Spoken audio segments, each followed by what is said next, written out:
I'm Max Keiser. This is the Keiser Report. Now we're going to have a transatlantic special meeting of the minds. Joining us today from America, Mr. Alec Baldwin. Glad to be here, Max. Thank you. And representing the UK is Russell Brand. Russell, welcome back to the Keiser Report. Thank you for having me again, especially after last time. I apologise. Everything is all looking good. So, gentlemen, we're going to get right into it. Stacey, of course, we're going to roll through the headlines. What is our first item? This weekend, there's the hashtag no TTIP. That's a transatlantic trade and investment partnership deal. And George Monbiot wrote, our bullying corporations are the new enemy within. The demands of business dominate our politicians and embed inequality. It's a full-blown assault on democracy. The thing that stood out to me, Max and Russell and Alec, was a quote he gave from the Conservative Party conference that Cameron said, and he said, there's no reward without effort, no wealth without work, no success without sacrifice. George Monbiot says he was talking cobblers. First of all, Russell, what is a cobbler?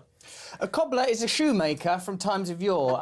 His job sometimes will be done by fairies or mice in the middle of the night to remind us that there is a magical nocturnal element, that beyond the scene there are unseen realms that are somewhat forgotten by David Cameron, I'd say. Geppetto was a cobbler. Geppetto, in many ways, was the archetypical cobbler. He was the prototype, the prototypical. Why did he make himself a little wooden son? Well, that's a sex scandal. I mean, Geppetto, I believe, that's a pedo scandal we can get to another He time. created the Pinocchio doll, I believe, Yes. with the long nose, elongated as a way he could not telling a lie. And this is exactly what's going on with the story. There's lies afoot that there's workers are producing stuff for real, when in fact they're just producing paper and nonsensical banking tricks. Exactly. Most of the Conservative Party sort of members, as he's saying, there's no reward without effort, no wealth without work, no success without sacrifice. And yet most of them are toll booth operators, basically running our rail system, running our health system, property speculating. They're administrators. So this is speculation. It's not wealth creation. Right, they're not creating any wealth. I mean, But do you feel that in my lifetime, because I'm older than everyone here, and some of them I'm quite older than them.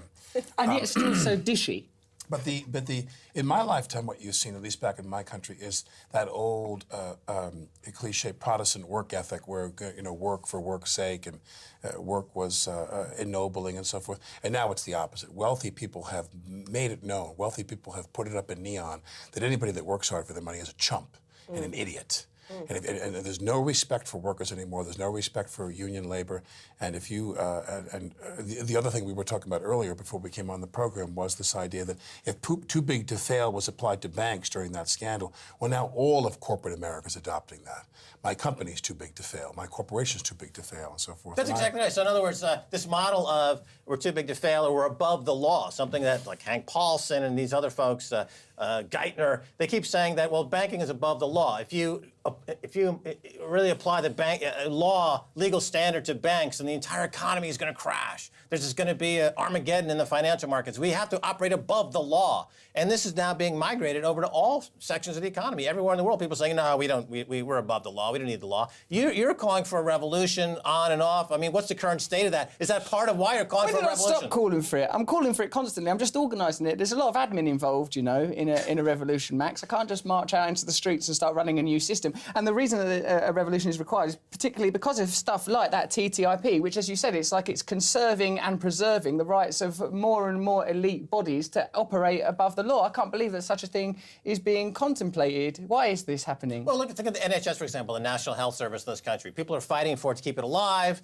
and yet they don't understand that when this TTIP comes on stream, then NHS is dead as we know it, because the corporations will have complete dominion over the UK government, and NHS will be completely privatized, and healthcare in this country, as you know, will be dead, and Scotland, including Scotland. So how do you communicate that to the people of Britain, Russell? I think what we need to understand is that a great conjuring trick has been practiced upon us, the people of the Western world. We're told that within the political sphere, nobody has any real power. The Conservatives don't offer an alternative, Labour doesn't offer an alternative, and yet, as you say in this example, Max, none of us want the NHS dismantled. Who is benefiting from it? Where is the power? Why can't we get any purchase on that power? Power hasn't just disappeared, it has become more elusive, it has become almost invisible, it has become something that we can't directly confront, but the power is out there. It doesn't exist within our conventional political class. It's invisible because no options are available within it. So I suppose what's required is direct action, a different attitude towards power, and a new galvanised movement among us. Let me ask you something about power for a second, because you gentlemen are both in the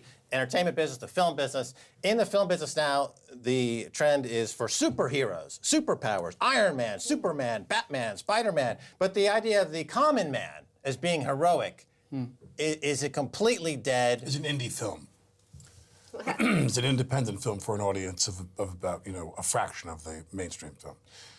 Is that a failure of art, per se? Because, in other words, art throughout history has been an inspiration to the society as a whole. Well, that's a complicated question, because many people point to technology as the driving force there. The film business has very often been driven by technology, and therefore, years ago, adults got a babysitter for their children, and they went to the movie theater to see a movie, and they left the kids at home to play with toys. Now, adults send the kids to the movie theater to watch the movies, and they send them to watch their movies on a home theater system. So technology has driven the idea that Americans don't want to go to some filthy mall and have to pay for parking and have to pay $20 for a box of popcorn and so forth. They can watch and have the entertainment at home and press pause and go take a shower, whatever they want to do.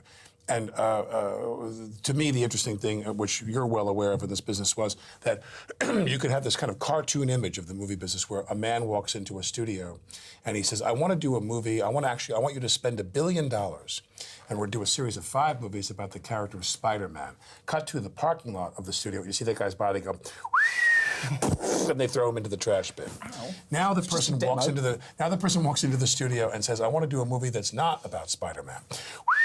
They throw him. It's so flipped on its head, it's preposterous. Right, so let me ask you this interesting. The movies are for kids. Movies are for kids. But you mentioned technology there for a second, and there's a kind of a really interesting trend going on. I'm curious what you think about this. Julian Assange recently appeared in an interview as a hologram. And more in the acting business and the film business, TV He's almost business. a hologram anyway. He's got barely any pigment in him. He's almost... Julian Assange is, I think, 90% hologram just in his normal life. I think he's made up of an idea someone once had. Well, let's talk about Julian Assange. I think that's why he's so good at the internet. And he's, Edward he's Snowden, made of okay, 2 guys who have, talk about revolutions, they really stepped out of their comfort zone. And they put themselves in the line of fire in a huge way. Yes. Are these, CNBC, which is a financial newscaster in America, recently called Warren Buffett a patriot. And on this show, I said, no, Julian Assange or Edward Snowden are patriots. Your thoughts? I think it's interesting what you said just before about, like, we work in an industry that deifies the great individual, superheroes. This narrative of the individual is what breaks down or contributes to the breakdown of our communal values. When someone like Edward Snowden or Julian Assange speaks up for community, is brave enough to go, oh my God, I've noticed this terrible thing, that story can't survive. It's like we have no paradigm for it. We have no paradigm to appreciate people making a bold stand. I mean, I suppose at the level of culture. What do you mean by paradigm? What I mean is, like, we don't have a cultural photograph of, hey, we've all got to stand up for each other. What we have a cultural photograph of is it's all right for people to lord it over us. It's all right for people to be on a plinth, adored and admired. That's the idea that we buy into. But that's actually not real at a cultural level. When you hang out and talk to people, you'll notice that there's a great sense of discomfort, great dissatisfaction, a real sense of readiness for change. I think people are getting really, really bored of that story. Right, and I think that concurrently, I think people are they're responding to instincts they have that will not die. Like I don't know the way things are in Europe. I'm not as tuned into all that as you are. But back in the United States, you see that what people have done is they have assigned in America, this is my opinion, and I'm going to go out on a limb here, but in my opinion, because democracy, they're so disenfranchised from democracy, they have no political power. The government gets elected and says, you, we're going to go do whatever we want to do. They've transferred that to this kind of Roman Colosseum connection to the tabloid media. Thumbs up and thumbs down to public figures and so forth, and it has no political efficacy. But deep down inside, I think that the American people are beginning to respond in some way, or beginning to speak out in some way about this disconnect, which includes, let's say, the draft. We have no draft. We have privatized the military. We've sent people we don't know to go fight and die in all these wars. And a lot of times Americans now are sitting there going, I'm not quite sure we should have played it this way. Where things are being done in the name of the American people that are absolutely atrocious, and more importantly, ineffective. Again, technology it comes in the middle. And to your point about paradigm and paradigm shifting, that there is no, I saw something recently which was, I thought, remarkable, that there was a study done where they determined that empathy in society has crashed by 40%. I'm not sure exactly how they came up. But I want to ask all three of you, because to me that's a result of this fatigue we have, because we could sit here, and especially somebody who is as knowledgeable as the three of you about issues, and you're as aware as they are, and we could probably in a 20-minute segment talk about 24 issues and hopscotch from each one to each one. Yep. And that's the fatigue people are suffering from. If you in this city, you're a Londoner, if you in this city had to pick one thing, because to me, prioritizing what we do is a vital part of leadership and a vital part of government policy. If you picked one, what would you change? If you could pick one issue and say, I'll take this issue and here's what I would do in that field, what would you do? I would increase media diversity, because what I see in the U.S. and in the U.K. is media monopolization. Even here in the U.K. with the BBC, has been caught now rampantly propagandizing. They were caught propagandizing in the Scottish independent vote. They were caught propagandizing in the recent Gaza slaughter. They are not impartial because there's no diversity. And what we offer and what others offer and what independent media offers and what Russell's doing on his YouTube channel is diversity. What would you do? I would get rid of so much democracy and restore the republic and bring back a rule of law, because I don't think we have a rule of law. There's a certain class, a very small class of people who are above the law, and everybody else has the law applied against them brutally. I like how I take over the show. Yeah, I'm going to acknowledge that you've hijacked this show. You've come here Temporarily. from America with the twinkle in your eye. Let's not let this Tea Party thing get on our way. Go on. What I would say, Alec, now that you are this a towering, great Ozymandias hovering above us all, imposing power from your haircut and eyes, is that the biggest issue facing Londoners is housing. Normal folk can't live in London anymore. It's becoming a sort of playground for the super rich. But all over London, there are campaigns beginning for people to claim back their homes.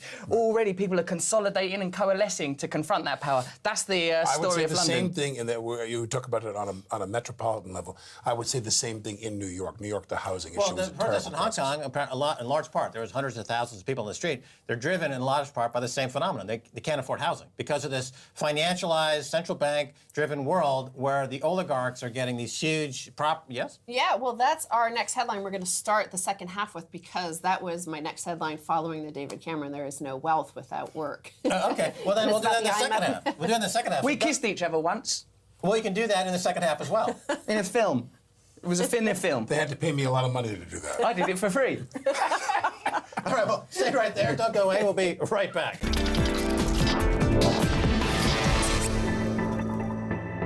Welcome back to the Keiser Report. I'm Max Keiser with a transatlantic meeting of the minds with Alec Baldwin from America and from the United Kingdom, Russell Brand. I am from here. So now, before the break, you were referring, I suppose we should take a bit of a digression here. You were apparently doing a film together and you were involved in a kiss. Russell, you said you were happy to do it and did it for free. That's right. Alec, you said you needed extra on your, what do they call it, the daily stipend? Hazard pay. Hazard pay, That's the difference between England and America. Look at us, solid, is- decent folk willing to snog other blokes. Americans, they need cash for it. Yeah. Our two great nations divided by the dollar sign. We're mercenaries. Very mercenary people. What about the price discovery? Yeah, what about the price discovery of this snog on, it was on film, correct? I mean, you two were... Oh, yeah, it's all over YouTube. People love it. And there was a dance. People love it. Yeah. Right. Is there I can't fight this feeling any longer was the music. I think it's all there, actually. It's fantastic. And, yeah, well, let's, yes, Stacey, yes. So what we were talking about, we have to refer to some financial news headlines here, and Russell had said that the problem is the housing prices. Now, the IMF this past week were out with their report, and they warn period of ultra-low interest rates poses fresh financial crisis threat. Almost zero borrowing costs has encouraged speculation rather than the hoped-for pickup in investment, said the fund. So, Max, run with that. Yeah, well, the IMF has been saying now for years that the economy around the world is shrinking. They keep revising their estimate for global growth down. At the same time, they keep promoting these central bank policies of cheaper money, lower interest rates, quantitative easing. And they are basically telegraphing that the world economy, despite all this easy money, despite all the speculation, despite all these oligarchs, despite operating above the law, there's not enough growth to create what some call that escape velocity. There's not enough growth to be self-sustaining. The economy in all these cities around the world are now dependent. You know, they're scroungers. There's not enough economic activity to be self-sustaining. The entire globe is completely dependent on money printing. Yeah, and like in London, for example, house prices went up 20% last year. So you say the globe is dependent on money printing, so the Americans are not the only one that are guilty of this. No, this is a global phenomenon. Who else is as guilty of it as the Americans, or even close? In or the UK, the worst? The UK. The UK is just That's right. as bad. George Osborne has increased debt by £500 billion. The entire country of the UK is at 10 times debt to GDP. On a pro rata basis, how does that compare to the U.S.? The same or worse? Well, you have to compare it to Iceland before Iceland collapsed. It's extremely high. The U.S. Debt to GDP officially is 102, 103%, but if you put on all the off-balance sheet items, it's 6, 7, 800% debt to GDP. The entire globe, 5 years ago, was 310 debt to GDP percent. Now it's 330% debt to GDP. So the entire globe, despite all of this rhetoric about... Do you know how he knows all this? No! How can anyone? Isn't it amazing? When he goes, it was 310, 305, now it's 310. Where's he keeping it all? Debt to equity conversion, psychic debt to equity conversion, a phrase you taught me. You know how he learns all this? Is that a little elf, a little cobbler comes into his bedroom late at night. Every night. So, it's 310. I see. That's great. I get it. It's 310. Just like Iceland. Of GDP. Where's my pad? Max, keep your eyes on Iceland. Iceland. Hey, how about we get rid of Stacey and me and you make it, Elf? But you talk about markets and finances and all this stuff, which is very important, and you understand these things on this global level. To me, the problem where I live, and the thing I'm much more concerned about is if de Blasio is the mayor and everybody was so pumped up. I worked for de Blasio. Everybody was so pumped up about de Blasio. The reformer is the mayor of New York City. And let's talk about New York, where they're going to say, what if another hurricane comes? What if another wave of water comes? And I mean, when New York got hit by Sandy, it was you have no idea. It was bad, bad, bad. You know, take Manhattan and the entire breadth of Manhattan. 20% of it, the lower 20%, power out. Old people couldn't go get their prescriptions. I mean, it was a catastrophe. Now they're going to turn to you and they're going to say, let's, for example, say, I'm using this as a euphemism. Let's build the wall out on the harbor. They're talking about building the wall, the tidal wall, the breakwater. Let's build the wall, and we're going to levy a tax on developers to build that wall. It's going to cost us, $50 billion to really make it worthwhile. You know what the developers are going to do? They're going to go, we're not going to. Oh, no. You're going to make that as a transportation tax on the people who drive their cars, and they're going to pass it on to the people who are already commuting out of the city for affordable housing. They can't afford to live in New York, so they have to drive a car or take the train, and they're going to pass it on to the middle class. Again, that's what's wrong. What's wrong in America? The problem in America is the government is no longer in control. The government is not in control of what's going on. If you had an emergency situation, and you said, this is what you need to do in the best interest of the greatest number of people, and business turned to them and went... Because there's no prudent reserve. Because there's no prudent government leaders across the board, Democrat, Republican, House, Senate, state houses, the president, everybody, they don't have because there's no prudent reserve. There's no money to spend leadership. Because they've blown there's no through money and the there's reserve. No guts and they've there's gone no leadership. into debt. It's always about going deeper and deeper into debt. Didn't you hear the first headline I read? Our bullying corporations are the new enemy within. That was the headline. This is what we've been talking about the whole time. They're the enemy within. Alec Baldwin. Russell Brand, you call for revolution. These are the people. I like you have a husband and wife team, and they both point to the opposite guest. 1, 2, 3. Russell Allen. Let's have some dinner. We're watching a movie. What I think is that it's interesting what Max said about Iceland briefly. Iceland had a revolution. They kicked out their government, didn't they? They thought, what Alec just said there about the government. Why is England? But Iceland is Iceland to you. You don't say England. Sir, this is our language. You're in no position to query us. We let you borrow it for a couple of 100 years. You've done terrible things with it, Big Mac, all that stuff. Now, we'll let you use it. Continue, please. Thank you. Iceland and England, very separate, distinct entities.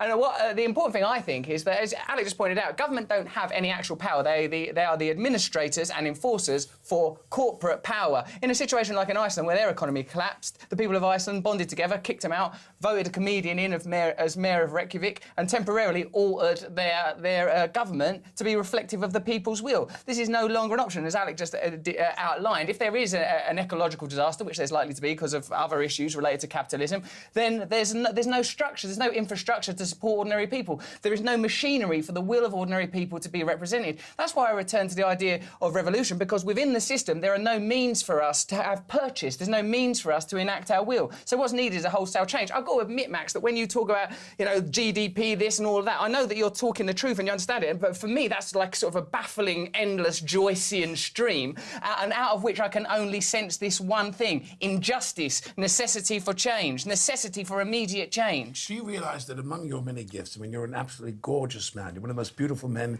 in all of cinema today, and you're very talented. You're remarkably talented. But you are what I believe is probably the closed caption typist's nightmare.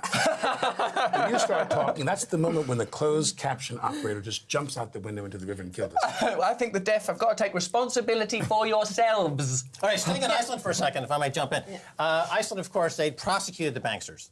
Yes. And a lot of them fled to the city of London, where they found shelter. Yeah, like the Now, A-team. Chelsea. They were given refuge here? Yeah, they were given refuge here. Chelsea. Why? Because London hate immigrants. is the global Get 'em capital out. of banking fraud, without question. And It's the MIT of banking They fraud. provide All come in for their harbor for advanced banking degrees. fraud. Madoff went through London. AIG scandal went through London. All the major scandals go through London. London is the heart of the... Why are we laundering scandals? Because it's the laxest regulatory environment for banks in the world. They outsource their fraud to London. That's God, what I the didn't know global that. banks do. But in Iceland, they went after these banksters and they did criminal prosecutions and they fled. HSBC is announcing that they're going to apply criminal sanctions, not civil, but criminal, against bankers, and they're all threatening to quit. That's the news this week. So my question is, according to some, as we just said, you can't prosecute bankers because the world will fall apart. If you apply the standard of the rule of law and they quit, who's the right side of this story? Well, when you say that, it makes me hearken back to what I said a moment ago, which is we all know that the laws are there. In America, they'd stand up and elected officials stand up and they say, today we passed a law about protecting our water, protecting our national heritage. And of course, the big issue is that there's no enforcement of that law. The laws have no teeth. You've got a federal prosecutor in New York right now, Preet, whatever his last name is, I'm forgetting his. Preet Bharara, who was a god to reformers and old lefty kind of New Yorkers because why? Is he doing something unusual? No. He's actually enforcing the laws that were written to protect people. The laws are there, but we have no enforcement because we have such cowardice, such filthy cowardice among elected officials. But we started with this TTIP thing, which, Russell, I know you've been campaigning against as well, but this TTIP deal will overrule sovereign law. I can't see how that will be beneficial to the ordinary people of this country. I can't see how the enforcement of corporate law over sovereign law will be beneficial to ordinary people. Alec is right again in that there are democratic procedures, there are democratic structures, but we have democracy only in name, not in action. We have no purchase upon power. No one wants the NHS dismantled. It's happening. Regulation. So you asked me what I would do. I mentioned media diversity. So let me throw it back to you guys. What is something you would? Well, I said in the New York City level, I said housing, and on the federal level, nationwide in my country, it would be campaign finance reform. I feel that you have so many people now. I could go into this whole litany about Buckley Vallejo and the way that those laws were vetted back in the 70s. I mean, we have a campaign. Are we going to stop? No. No. I think Stacey was just gasping at how gorgeous these two gentlemen were, and she finally struck in her mind, like, oh my God. No, I was thinking that we had Roseanne Barr on, and she said she would decapitate the bankers. And because she said that, Fox News played us over and over and over and over. And I was hoping you were going to say something that would have Fox News go, oh my God, look at these horrible lefties and what they said on this television show. So say something. I think they're more likely to play something over if we said something nice about Fox News. They don't respond well to love. They're too damaged. I think the we have a billboard, Sean Hannity, going up in Chicago that we crowdfunded on StartJoin that says Sean Hannity is a terrorist. Sean Hannity's too dumb to be a terrorist. Terrorists have to have a plan. It becomes Sean Hannity was like if a janitor someone walked up to them and said, our lead guy on the 5 o'clock report had a heart attack. They're like, Sean, can you sit in for the lead guy? That's how his career was born. So Russell, say something that will anger Fox News. Okay. Sean Hannity is a terrorist, but if he was a shoe bomber, he'd be a bad shoe bomber. He'd wear a flip-flop and he'd just blow off his own toenails. The bankers should be wearing shoes from like FootJoy or some cheap company. Cheap, useless terror shoes. He wouldn't be wearing nice shoes. Not a fine terror like a suppository bomb. I would happily One can only hope. Yeah. I would push that into Sean Hannity with the tip of my nose. I would be Pinocchio to Alex Geppetto and lie that suppository right up Sean Hannity's. But personalizing, I mean, let's be serious. Personalizing. Why be serious? I was just doing Pinocchio pushing a pill up. Personalizing and grow up. Stop that. But personalizing and demonizing those people, which I've done my share of, believe me. I mean, I've spit in Hannity's face many, many times. But that really does us no good. You realize these people have a huge audience. Why do they have a huge audience? That market, that conservative, that disenfranchised, what they believe is disenfranchised white market in America, they need someone to blame, and that's where these guys step up. America is a country run by white Christian men. It has been for 75, 100 years. Except the president is a black Muslim. Well, no, but that's now. That's now. And he's only president because he ran against a woman for the nomination. So we prefer black over woman. No, if it comes to America. No. My friend said that in America, sexism and racism, it's close, but one is actually has the advantage. My friend said to me, he said, men have been suspicious of women a lot longer than white people have been suspicious of black people. All right, guys, you got to cut her off there. We're out of Don't time. leave the show on That's that. it. It sounds like that's his belief. That's it. We're on time. This has been the Keiser Report was an with example. me, Max Keiser, and Stacey Herbert. it? I'd like to thank our guest, I'm Alec not going. Baldwin from America, I'm gonna do Russell my Brand Russell from the Brand. UK. If you Bankers wanna should be tweet forced us, to kiss the each tweet other. handle is Keiser Report. Until Bill next O'Reilly time, and Sean nice Hannity saying, should each other on air. Put that on, Fox News.